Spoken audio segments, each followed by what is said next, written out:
Welcome to another video, everybody. My name is Zach, and this video is going to be part of a series, and it's mainly going to be about the fact that I just bought a track ticket for a track day, and I'm also going to get rid of my car.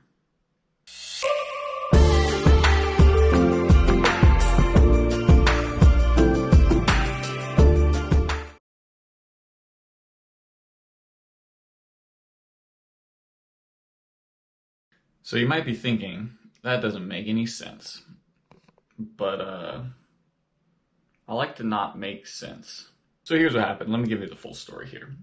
Jet sends me a list of track days. He's like, hey, what about all these? And I'm like, hey, anything within the next month I can't do because my car is not legal and ready to race. And anything after August and later I can't do because I'll be having a baby. So basically July is the only month I could really do a track day. And then he's like, hey, what about this one? It's the 5 mile. And I was like, oh, dang. And I was like, dang, let's look at this. Dang. And then we got into the details and I was like, dang, this sounds too perfect. Thunderhill Raceway, if you're familiar, has Thunderhill East, which is a 3-mile racetrack, Thunderhill West, is a 2-mile racetrack, and then there's a skid pad where they do drift stuff, and there's a much bigger skid pad where they mostly do autocross, but they also do drifting there as well. So it's a pretty big place, and if an event organizer decides to, they can rent out East and West, and they can open this little bypass and do a 5-mile racetrack. So they combine the 3 and the 2, you get 5. Pretty cool. Jet has never done it. He's been going Thunderhill since before I was alive. I've never done it because I've only done East once and West once and a bunch of autocross. And moral of the story is it doesn't happen very often because they would have to rent out both tracks. When it does happen, it's usually really expensive because a normal track day is $200, $300, $400. So if you're doing 2 tracks at once, they're usually, I don't think I've seen one for less than like $500. Sure, someone will hop in the comments and be like, I did it for $70. Well, you're either dumb or wrong or both. But in all seriousness, it's very rare there's a 5 mile, and if they do come up, they're really expensive.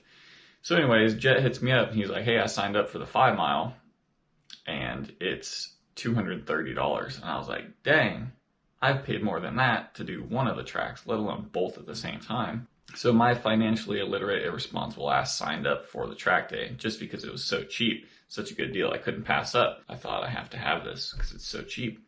So I signed up for the track day. And then I decided to part out my car. So in a few minutes here, we'll get down into the Integra and I'll point out all of the things wrong with it and why I'm going to part it out. But the moral of the story here is it was a 5-mile track day, which is awesome. It was really cheap. It's on my birthday, and I'm irresponsible, so I signed up for it. Which means I'm giving myself about 4 weeks here to part out my car, buy a new car, get it track ready, and then full send it on the longest track that I've ever done. So that's going to be really fun. What we're going to do here is I'm going to update you guys every week with a video like this and let you know how the process is going. And my goal is if I can part out my Integra in about 2 weeks, then that gives me like 2 more weeks to buy one and then a week to get a track ready. I think that works. I think that makes sense. Because I do need to get rid of all or most of my car before I can buy another one due to space and money. But this is part 1, baby. This is part 1 of 5. So stay tuned. I'm going to do this every week leading up to the track day. But let's kick off part 1. So I got up on the computer over here my Thunderhill East footage from my green Integra, which was 3 years ago now. God damn. That's crazy. But anyways, I think that was the last real track day I did, not counting autocrosses. 3 years. Wow, that sucks. That's why I need a track car. I need a running, reliable Integra, which segues into the next point of why I'm getting rid of mine. to recap, for those of you who don't know, the current Acura Integra GSR that I have is the 7th or 8th Integra I've owned. And when I bought this car, it had been smashed in the front, and the battery was dead. It didn't start, all of that stuff. Engine didn't turn over by hand. Tyler helped me pick up this car. We got it home, threw a wrench on the engine. Sure enough, engine doesn't turn over at all, doesn't budge. You know, I tried a few things just to make sure, you know, starter wasn't jammed, stuff like that, and the engine was definitely seized. So within the first few weeks of owning this car, I took the engine out. I put in an engine that I already had, put a good battery in it, and it would turn on but not start. I knew my new engine was good.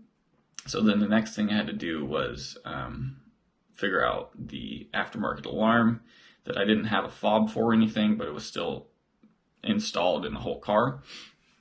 Got that out, and it started. So engine swap, battery, get rid of alarm, vehicle now starts and runs.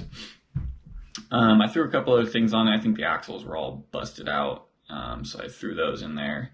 At this point, it's running, driving. Now I can drive it. I find out third gear grinds a little bit sometimes, so that's a little bit of an issue.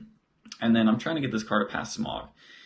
And in the amount of time that I had the car, the second time I went to the DMV to try and get this process rolling and pay registration so there's no back fees, second time I went, they were like, hey, you need a brake and lamp inspection now too because this car was in an accident.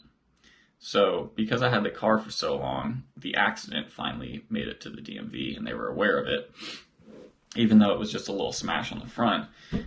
And what that means is I already had to smog it because it was a transfer of title, but now because of the accident, I had to do a brake and lamp inspection, which leads to the biggest problem. So I've been trying to get smog monitors set for a while, but really trying hard the last couple of weeks. Did thermostat, swapped ECU, did drive cycles. The next thing I was gonna do was O2s because they're reading pretty weird. But I decided I'm giving up, which I hate to do. I hate to send a car to the junkyard. I hate to give up on something, but the reason is even if I get this thing to pass smog with some O2 sensors and some more stuff, I have ABS and SRS codes. So amongst trying to get this car to pass smog, I swapped out the dash harness because the dash harness that was in this car had a whole bunch of stuff missing. The whole thing was wrapped in electrical tape, so they obviously modified the whole thing. And so I put a known good dash harness in it. Once I did, I had an SRS and ABS light on, which I didn't with the modified harness, right? So something tricky there with resistors or whatever they did. Moral of the story is, to get this car to pass brake and lamp, I can't have SRS or ABS lights on, which means I'm looking at potentially hours and hundreds of dollars more in parts, or like $1,000 in parts. It's disappointing, but SRS control unit, fault codes, lights, ABS control unit, fault codes, lights, won't set smog monitors. The car doesn't have any AC components on it, because that's how I bought it. The car doesn't have any power steering components on it other than the rack, because that's how I bought it. Someone just tied the tube on the rack to the other tube on the rack. So, and the front end on this car is still a little rough. The right rear quarter panel is all Bondo. It's too much, and this car's kind of too far gone, which, you know, I really wanted to bring it back from the dead. It makes me very sad that I can't do that. Although when I bought it, it wasn't running, so I somewhat brought it back, but it was really just, it's been too ruined by too many people, unfortunately. And I don't have the time or resources to bring it back. So I'm going to cut my losses now, even though I've already paid, a few $100s in registration on it. I've had it on my insurance for a while because I've been driving it to try and set the smog monitors. And, I want to be somewhat legal driving it. So at this point, I need to cut my losses and buy a running GSR that is already running and passes smog so that I can have a running track car that I can drive when I want, modify one day when I have the time and money and resources, I will have to resurrect 3 Integras to set my record straight, even the balance sheet. I don't know. There's some metaphor that fits right there, but I'll have to bring a handful of them back to life so that I feel okay about myself. Hopefully what this means is I will have a cooler running Integra soon, which means more track days and more Integra content, which obviously I haven't posted an Integra video in forever because I can't do anything with the car. So stay tuned in a minute here. We're gonna get ripping on this Integra, and I'm gonna see how fast I can take the engine out because I think I can do it quickly. And other updates, if you guys have ever seen my textbooks here that I have from school, these are from the auto classes I took. They line up with the ASE certification tests. Well, I got another one. I got a brand new one. Check this out.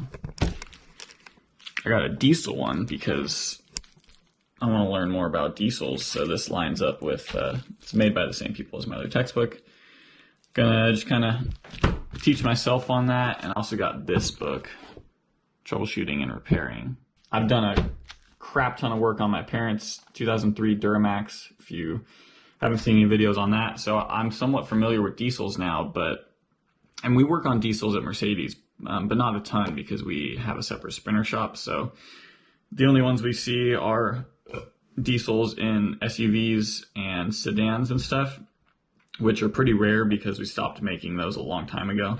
I think the last diesel Mercedes made in a car was probably like 2015 or something, and same with the SUVs. So we don't get a ton of those. They're older cars. They probably go to independent shops and stuff like that. So I don't have a ton of experience on diesel, but I want to be more well-rounded and know about the diesel. So got some diesel books. Sorry, I've been talking too much, but that's the update for you guys on everything. The next few videos we'll jump more into just the Integra stuff, but this one kind of laying out how this is going to go. So part 1 of 5, let's tear the Integra apart and list it for sale.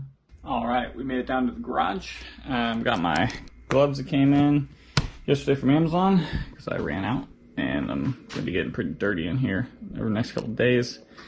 So we need to strip headlights, bumper, fenders, hood, engine, transmission, battery, radiator. I might steal that reservoir since it's brand new. Excuse me, master cylinder with reservoir, brand new. All the hoses and stuff that I've replaced. Wheels and tires got to come off. Not sure which ones I'll send it to the junkyard with. I do have another set over there, but I kind of want to keep those. I think I'm gonna try and get some Steelies to send it to the junkyard on. But yeah, this car is a lot of issues. Got no AC. Power steering's tied together down there. You can't really see. JDM front clip is a little damaged. I do have another cross member though.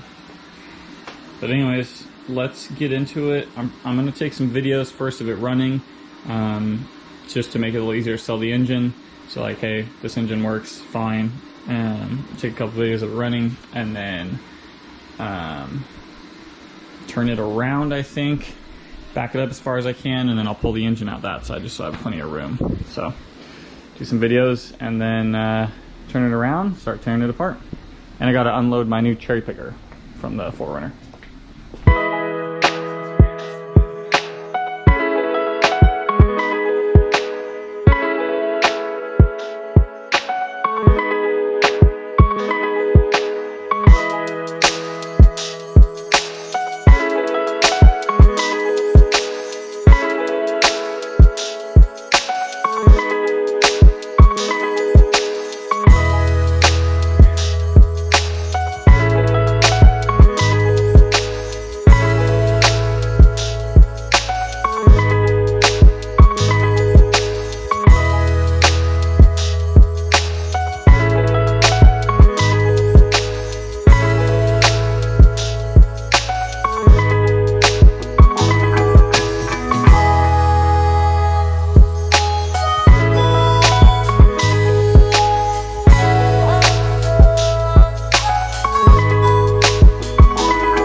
bumper, headlights.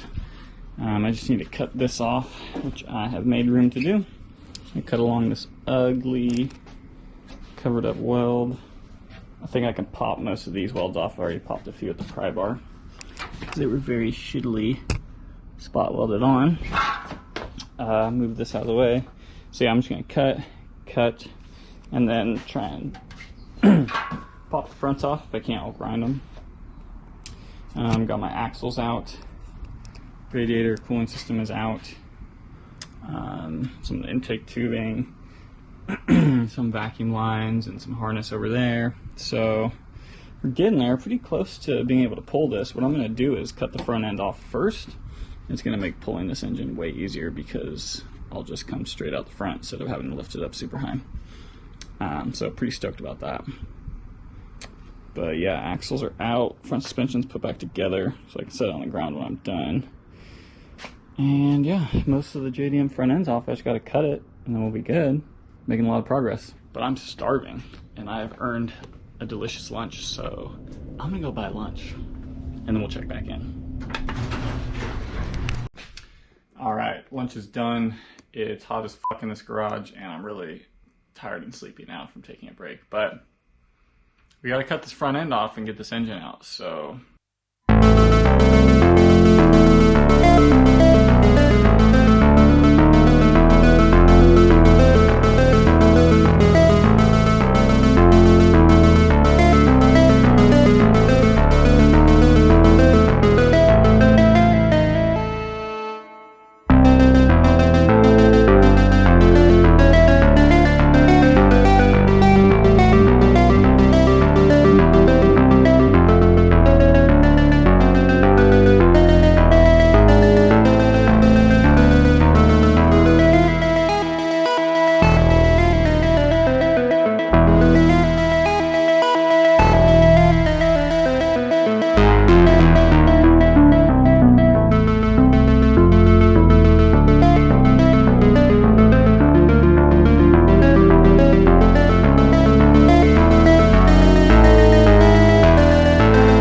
Officially got the whole front end of the car off, so she's looking pretty naked.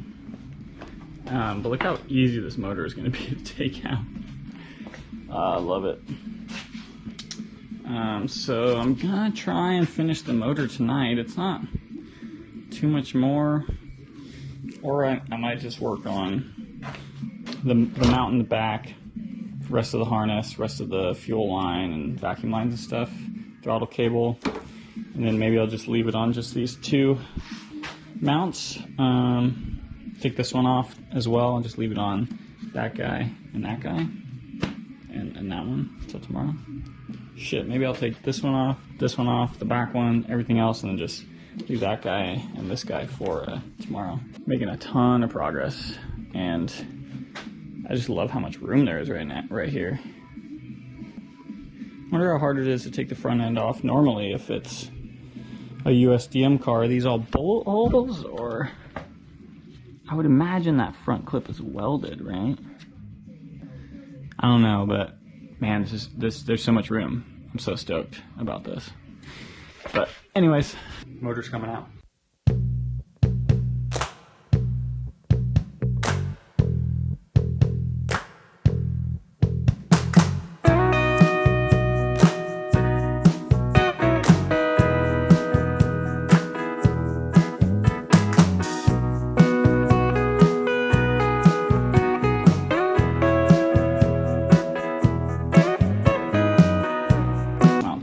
Mount in the back unbolted.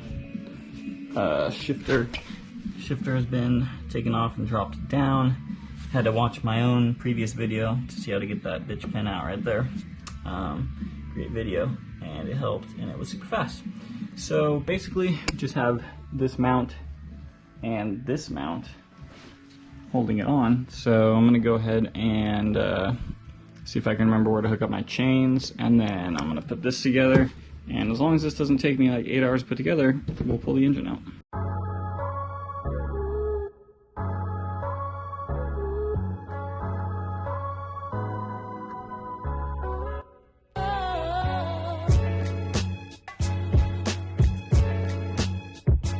What's going on, boys and girls? This is the end of day 1, June 2nd, starting on the car project. So, engine's ready to come out. I got my chain hooked up and installed with a little bit of padding so I don't scratch the crap out of the valve cover. I just have 1 mount, 2 mount hooked up right now. As you can see, she swings. So basically I'll drop a couple bolts off those mounts and then the engine should drop down about 2 inches and come right out. So I'll do that tomorrow after I finish putting this together. Start putting the new 2-ton engine hoist together. It's kind of cool, their stuff comes in red now apparently instead of just the normal gray like my 12-ton press over there. But yeah, so I got the base together. I put one of the casters on wrong. These rear casters are a little bit bigger and have the locks on them, the brakes on them. And I accidentally put one of the other ones right here on the back, so I had to swap that. And then I'm just dropping nuts and washers, so that means it's time to stop for today. So we'll finish putting this together tomorrow after work, and then we'll pull the engine out. Other than that, I'm just going to take some more pictures of some parts so I can start listing stuff up for sale tonight. We've got axles over here, mounts, cherry picker, extra engine, headlights, strut bar, orange jack, gray, and the whole JDM front end. 1 big core support, part of the core support, 1 set of fenders, 2 sets of fenders, hood, bumper, most of my exhaust. 2 headlights, 2 more headlights up here. So we have lots of parts to sell. If anyone wants parts, let me know. ECU, Marco's ECU is in there. I need to give that back to Marco. But yeah, kind of cool that they're going with some cool new stuff. They still got the gray in there, just a little bit, but black and red, kind of fucking cool. This is really old Harbor Freight, like 12-year-old Harbor Freight, and that's red and black. This is 4-year-old Harbor Freight, and that's gray. This is 1-year-old Harbor Freight, and that's gray. This is the Daytona, though. This isn't Pittsburgh. That's why it's orange. Those are Daytona, they're black. These are Daytona, and they're black. 1 more jack stand. Pittsburgh, gray. This Pittsburgh floor jack, low profile 3-ton, is about 15 years old and has absolutely no problems with it. So for anyone questioning the reliability of Harbor Freight, for stuff like this, if it's at your house, if you're running a shop and you're using it multiple times every single day, maybe you get a nicer one, but honestly their floor jacks are amazing.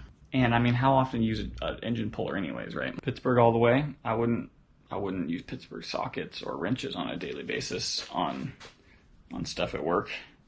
Although I've been using their impact sockets today and it's been fine. But again, on aluminum fasteners, aluminum head on fasteners, and high-end European stuff, I'm sorry, I'm not going to use Harbor Freight sockets and wrenches. But again, any of the shop type equipment, yes, freaking great.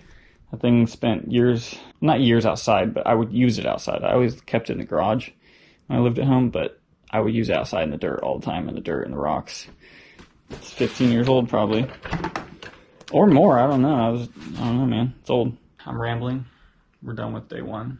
Stay tuned. All right, update day 2. I posted the car on Facebook Marketplace this morning saying I was parting it out, and I've gotten like 50 replies so far. So let's see if we can cut this wheel lock off so we can sell some wheels. Lots of people asking about the wheels, so let's get rid of them.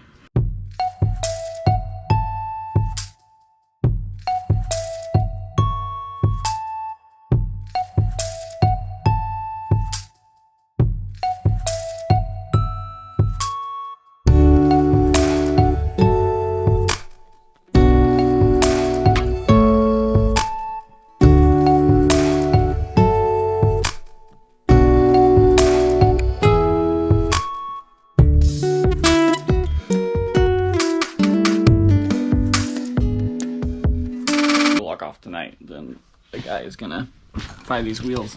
Unfortunately, I tried grinding it. You can see it's all kind of grinded flat to put a socket or a wrench on there.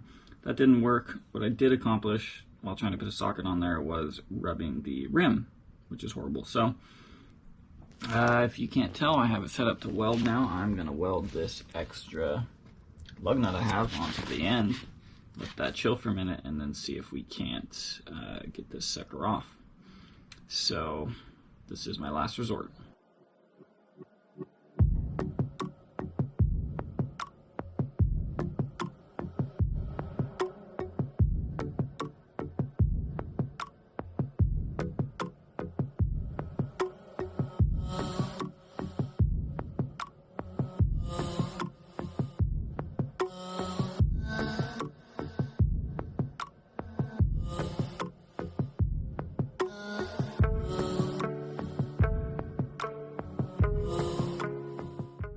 Good morning, everybody. We're out here. Day 3. Yesterday I got the cherry picker put together and I got the wheels off. This wheel lock was a bitch. I ended up scratching the wheel a little bit, trying to grind it flat for a wrench. That didn't work. Trying to hammer sockets on, that didn't work. What did end up working is I ended up just having to weld a nut to it. So that did work. I had my first person bail on me yesterday for buying the wheels, but I've had plenty of people interested, so not a huge deal. But the first one has fallen. First person has bailed. We should probably keep a counter on how many people say they're going to buy something from me and then bail. Because if you've sold anything, especially car parts, you know how it goes. But anyways, what we're doing out here so early in the morning, it's about 6:20, is I have a guy who's supposedly going to buy this rear bumper and side mirrors today. So what I need to do right now is get them off before I go to work. I'm gonna meet up with them on my lunch break. So I'm gonna pop these off, throw them in the 4Runner, maybe do a quick little workout and then head to work. Day 3. You can see we got no wheels on, no wheels on. Got them stacked up over here. Cherry picker put together. Engine's ready to come out. I'm just waiting for someone who wants to buy it. Rocking and rolling, boys.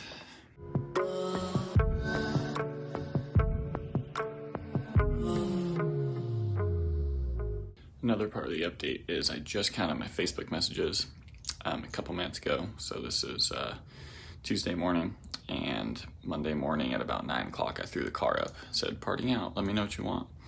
And I've had 97 messages in 21 hours. Alright, boys and girls, on the way to work. Got the bumper in the back along with the side mirrors that I took off this morning, as well as I just kind of cleaned up the area a little bit this morning. But that rear bumper, I'd never taken one off before, I guess, so that was a little bit of a learning experience. Hopefully this guy doesn't bail on me. If I can get rid of these today. We're rocking and rolling on day 3 of this experiment, Tuesday.